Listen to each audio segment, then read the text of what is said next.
నమస్తే, నేను Yogita. Welcome to సత్యాగ్రహి. మన తెలంగాణ రాజకీయాలు ఎప్పుడూ ఒక రేంజ్‌లోనే ఉంటాయి.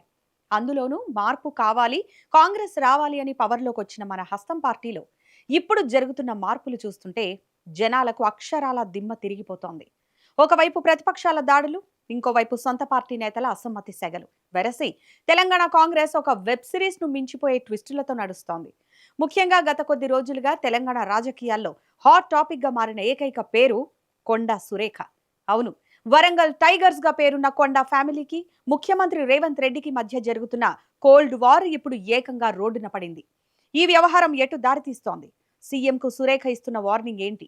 కాంగ్రెస్ పాలనలోని ఈ సరికొత్త అంతర్యుద్ధం గురించి పూర్తి విశ్లేషణ చూద్దాం. వీడియోని ఎక్కడా స్కిప్ చేయకుండా చివరి వరకు చూడండి, ఎందుకంటే అసలు సిసలైన రాజకీయ చదరంగం ఇప్పుడే మొదలైంది. వరంగల్ రాజకీయాల్లో కొండా దంపతుల స్టైల్ ఏంటో, వారి దూకుడేంటో ప్రత్యేకంగా చెప్పాల్సిన పనే లేదు.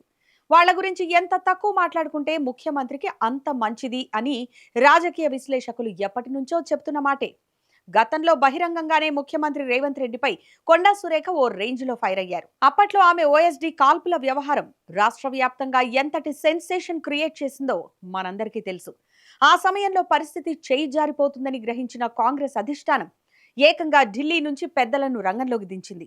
అమ్మా తల్లి శాంతించు, సీఎం మీరు కొంచెం తగ్గండి అని ఇద్దరి మధ్య ఎలాగోలా రాజీ కుదిర్చారు. సర్లే, అంతా సెట్ అయిపోయింది, ఇందిరమ్మ రాజ్యంలో అంతా హ్యాపీ అనుకున్నారు. కానీ ఆసయోధ్య కేవలం ఫెవికాల్తో అంటించిన పగులు లాంటిదని తాజాగా తేలిపోయింది. పగులుకు ఫెవికాల్ రాస్తే ఎన్ని రోజులు నిలుస్తుంది? ఆఖరికి ఆ ఫెవికాల్ కూడా ఎండిపోయి మళ్ళీ పగులు పెద్దదైంది. కొండా ఫ్యామిలీ అనే అగ్నిపర్వతం మరోసారి బద్దలైంది. ఈసారి సీన్లోకి కొండా సురేఖ కూతురు కొండా సుస్మిత ఎంట్రీ ఇచ్చారు. ఇక్కడే అసలు సినిమా మొదలైంది. పరకాల టికెట్ వ్యవహారంలో ముఖ్యమంత్రి రేవంత్ రెడ్డి వ్యవహరించిన తీరుపై సుస్మిత ఓపెన్ గానే కత్తులు దూశారు. అంతటితో ఆగారా? లేదు, ఏకంగా గాంధీ భవన్ పునాదులు కదిలిపోయేలా ఒక రేంజ్ డైలాగ్ పేల్చారు. అసలు పరకాల టికెట్ ప్రకటించడానికి రేవంత్ రెడ్డి ఎవరు అని ప్రశ్నించారు. ముఖ్యమంత్రి అయితే కళ్ళు నెత్తికెక్కినాయా అని అడుగుతారా నేను నిన్ను? వినడానికి ఇది చిన్న ప్రశ్నలా అనిపించిన ముఖ్యమంత్రిని పట్టుకొని నువ్వెవరు అని సొంత పార్టీ నాయకురాలే, అది ఒక మంత్రి కూతురు ప్రశ్నించడం అంటే మామూలు విషయం కాదు. కాంగ్రెస్ పార్టీలో ఇది ఒక పెను సంచలనంగా మారింది. కానీ ఆమె అక్కడితో కూడా ఆగలేదు. ఆ తర్వాత పేల్చింది చూడండి, ఒక అస్సలైన ఆటం బాంబ్. రాష్ట్రంలో ఏ ప్రతిపక్ష పార్టీ చేయని ఆరోపణలను స్వయంగా మంత్రి కుటుంబమే చేసింది. రేవంత్ రెడ్డి సోదరులు తెర వెనక చక్రం తిప్పుతున్నారు, అధికారాన్ని అడ్డం పెట్టుకొని వేల కోట్లు దోచుకుంటున్నారని పబ్లిక్ గా ఒక రేంజ్ లో ఏకిపారేశారు. ఒక్కసారిగా రేవంత్ వర్గానికి ఫ్యూజులు ఎగిరిపోయాయి. మేము ఎంతో పారదర్శకంగా పాలిస్తున్నామని చెప్పుకునే కాంగ్రెస్ ప్రభుత్వానికి సొంత మంత్రి ఇంటి నుంచే అవినీతి ఆరోపణలు, అది కూడా ఏకంగా సీఎం సోదరుల మీద రావడం అంటే ఎంతటి వ్యంగ్యమో ఆలోచించండి. ఎంత ముఖ్యమంత్రి అయితే మాత్రం మా ఫ్యామిలీ జోలికి వస్తే సహించేది లేదని కొండా ఫ్యామిలీ స్ట్రాంగ్ వార్నింగ్ ఇచ్చేసింది. కొండా సుస్మిత చేసిన ఈ సంచలన కామెంట్స్ పై రేవంత్ రెడ్డి వర్గం రగిలిపోయింది. అసలు కొండా ఫ్యామిలీపై వెంటనే వేటు వేయాలి, పార్టీ నుంచి సస్పెండ్ చేయాలి అని అధిష్టానాన్ని డిమాండ్ చేయడం మొదలుపెట్టారు. ఇక్కడ మనం ఒక లాజిక్ ఆలోచించాలి.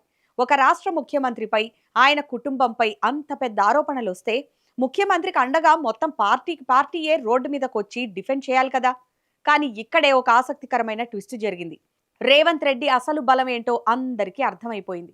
ముఖ్యమంత్రికి మద్దతుగా, ఆయనకు అండగా బయటకు వచ్చి మాట్లాడింది కేవలం కేవలం 17 మంది ఎమ్మెల్యేలు మాత్రమే. అవును, మీరు విన్నది నిజమే.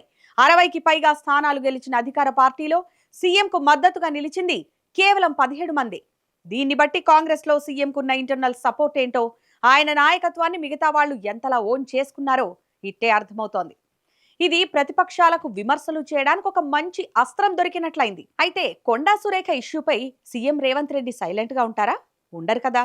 ఆయన లోపల అగ్గి రాజుకుంటూనే ఉంది. కొండా సురేఖను మంత్రివర్గం నుంచి తప్పించాలని సీఎం వర్గం గట్టిగానే పట్టుబడుతోంది. ఈ సమాచారాన్ని ఇప్పటికే ఢిల్లీ పెద్దల చెవిలో కూడా వేశారు. అధిష్టానం నిర్ణయం తీసుకునే లోపే రాష్ట్ర ప్రభుత్వం కొండా సురేఖకు ఊహించని షాక్ ఇచ్చింది.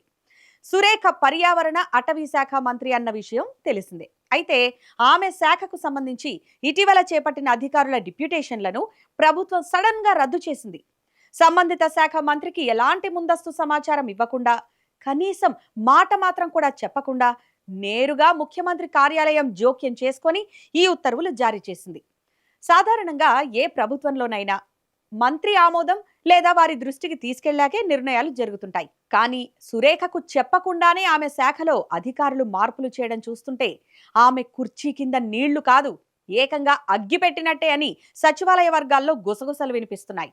దీన్ని బట్టి అధికార వర్గాలు ఏమనుకుంటున్నాయంటే దాదాపు మంత్రివర్గం నుంచి కొండా సురేఖను తప్పించినట్టే అని భావిస్తున్నాయి. కేవలం అధికారిక ప్రకటన రావడమే తరువాయి అని, కొండా సురేఖ నుంచి రాజీనామా తీసుకునే బాధ్యతను డిప్యూటీ సీఎం మల్లు భట్టి విక్రమార్కకు అప్పగించినట్టుగా సమాచారం అందుతోంది. భట్టి పాపం ఒకవైపు ఆర్థిక శాఖను బ్యాలెన్స్ చేస్తూనే ఇప్పుడు పార్టీలోని ట్రబుల్ షూటర్గా ఈ బాధ్యతలు మోయాల్సి వస్తోంది. ఇదంతా ఒక ఎత్తైతే ఇప్పుడు కొండా సురేఖ వేయబోయే స్కెచ్ కాంగ్రెస్ పాలిట గుదిబండగా మారబోతోంది. ఒకవేళ తనను అవమానకరంగా మంత్రివర్గం నుంచి తప్పిస్తే సైలెంట్ గా కన్నీళ్లు తుడుచుకొని ఇంట్లో కూర్చునే రకం కాదు కొండా సురేఖ. ఆమె నేరుగా కాంగ్రెస్ పార్టీకే గుడ్ బై చెప్పే అవకాశాలు పుష్కలంగా కనిపిస్తున్నాయి. నన్ను తీసేస్తే నేను ఈ పార్టీలో ఎందుకు ఉండాలి అన్న ఆలోచనలో ఆమె ఉన్నారట. అసలు ట్విస్ట్ ఏంటంటే మంత్రిగా తొలగించిన మరుక్షణమే కాంగ్రెస్ ప్రభుత్వంలో జరుగుతున్న అవినీతి మొత్తాన్ని బజారుకి ఈడ్చాలని ఆమె భావిస్తున్నారట. ఏ మంత్రి ఎంతెంత అవినీతి చేశారు, ఎవరి వాటాలు ఎంత అనేది ఆధారాలతో సహా బయట పెట్టడానికి ఆమె దగ్గర ఉన్న బ్లాక్ బుక్ ను రెడీ చేసుకుంటున్నారని ఇన్సైడ్ టాక్. ఇదే గనక జరిగితే కాంగ్రెస్ ప్రభుత్వానికి ఇంతకంటే పెద్ద డ్యామేజ్ ఇంకొకటి ఉండదు. మరి కాంగ్రెస్ నుంచి బయటకు వస్తే సురేఖ ఎటు వెళతారు? ప్రధాన ప్రతిపక్షం బీఆర్ఎస్ లోకి వెళదామంటే గతంలో కేసీఆర్ కేటీఆర్ కుటుంబాలపై ఆమె చేసిన తీవ్ర వ్యాఖ్యలు ఇప్పుడు ఆమెకే అడ్డంకిగా మారాయి. సో బీఆర్ఎస్ తలుపులు దాదాపు మూసుకున్నట్టే. ఇక మిగిలింది ఒకే ఒక ఆప్షన్, కమలం గూటికి చేరడం. అవును, ఆమె బీజేపీలో చేరినా ఆశ్చర్యపడాల్సిన పని లేదు. ఇప్పటికే ఆమె బీజేపీ కీలక నేతలతో టచ్లోకి వెళ్ళినట్లు రాజకీయ వర్గాల్లో బలమైన ప్రచారం జరుగుతోంది.